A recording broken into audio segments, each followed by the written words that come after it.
it's a national historic site because we were the very first group to be incarcerated under the presidential executive order. And this memorial is at this exact site where we will walk down, and the ferry dock was right there. This is me with the barrettes in my hair and holding my little brother's hand.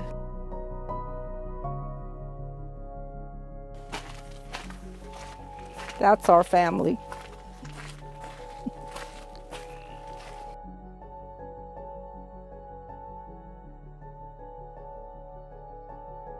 Oh, and see, that's what I want, that the new artwork to convey somehow, that it was not a good departure time.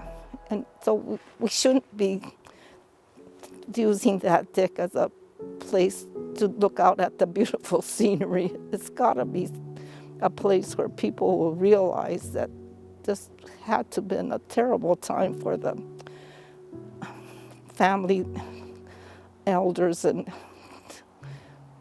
I mean, just imagine.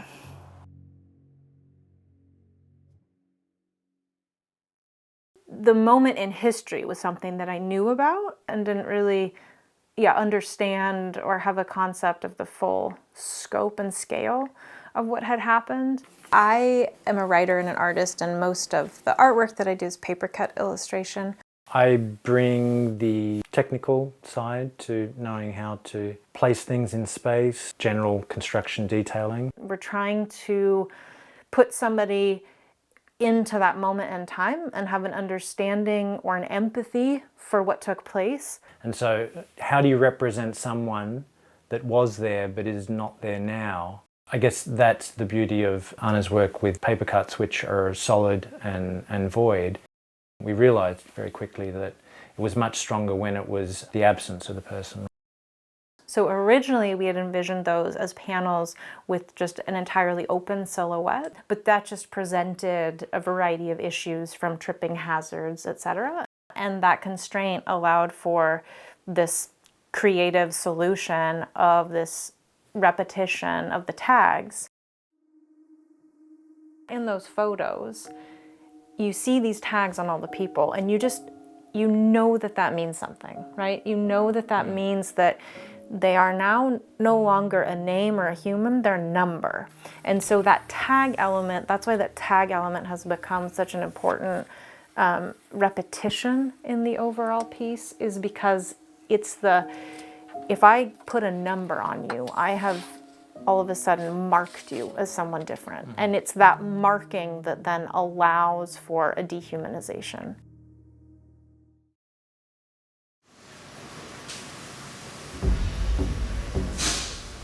Today we're at Specialty Metals, looking at the laser cutting of the first silhouette piece. It's been a long time coming to see this artwork come to life in this way.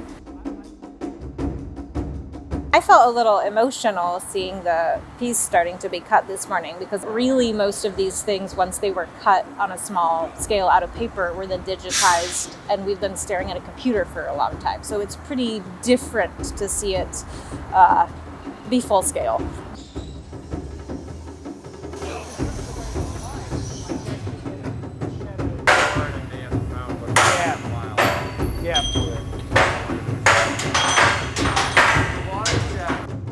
We knew that because this was a memorial, it had to be pieces of work that would last a very long time. We decided on Core 10, which is a steel that is designed to rust, and that rust coat actually protects it. The material itself doesn't really feel organic or warm or welcoming. We want to give them the idea that things aren't quite right here. My mother told us children, tomorrow we're going to Seattle and it'll be like a vacation. I mean, she was, being protective of us. And I remember being all excited, because in those days, a trip to Seattle was as if Mama said, tomorrow we're going to Disneyland. Eventually, I did say to her, what kind of vacation is this anyway? That deck was a departure point. This is just a snapshot of the journey, and the journey continued. You're seeing all of these footprints of the people that crossed over, because it's like another threshold.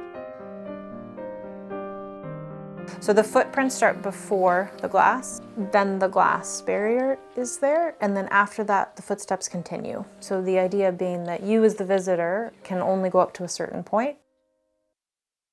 We have created a kinetic plate of steel which has a very small movement in it to create a banging clang sound. You'll often have a banging or a clanging sound as you drive onto a dock or you get onto a ferry. As someone walking in as a pedestrian, they're not going to be expecting that kind of a sound, so an unexpected sound that will just create a feeling of unease.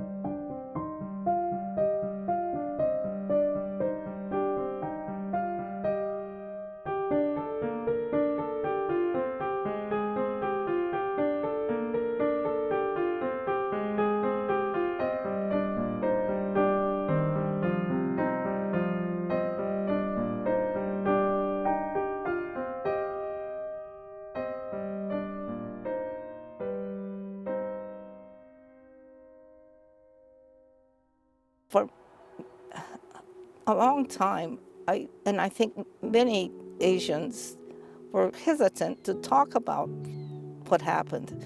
And in a way, it's because then you're criticizing the government.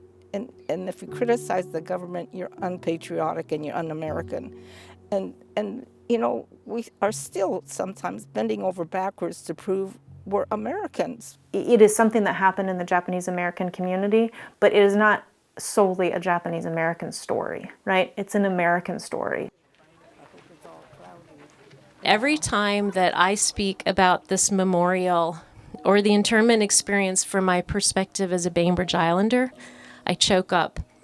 And I know a lot of people here do too, because I spoke to a lot of people who were choking up as we looked out over Eagle Harbor. I don't know exactly why I choke up. I don't know if it's because of empathy for the families that were impacted, admiration for the islanders who spoke their truth at that time, disappointment in my country.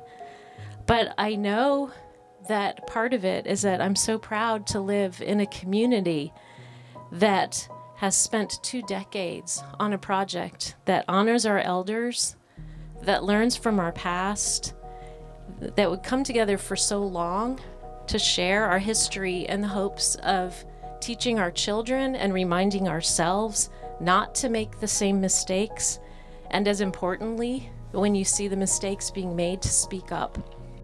The memorial is not to place blame or make people ashamed or make people feel guilty, but the main purpose is to honor the people who were incarcerated and the islanders who welcomed us home. But the main purpose is to make sure it does not happen again. And so that's the theme of our memorial, is the Japanese phrase, Nidoto nai yoni, which means let it not happen again.